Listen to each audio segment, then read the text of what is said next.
కమ్మని నీ ప్రేమ లేఖనే రాసింది హృదయమే.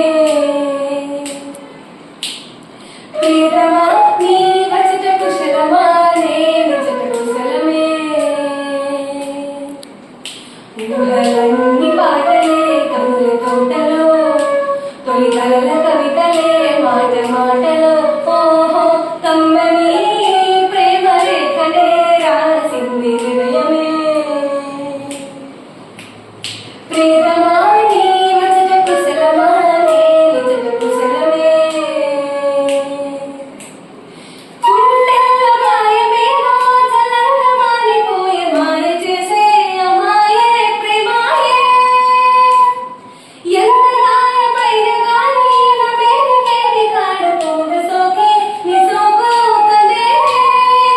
వెలికి రాని వెర్రి ప్రేమ కన్నీటి గారెలోన కరుగుతున్నది. నాయ శోక మోపలేక నీ గుండె బాధపడితే తాళనన్నది. మనుషులెవరలేరు మామూలు ప్రేమ కాదు అగ్ని కంటే స్వచ్ఛమైనది. మమకారమే ఈ రాని మాటగా రాసేది హృదయమా. ఉమాదేవిగా శివుని అర్థభాగమయ్య నాలోన నిలువుమా.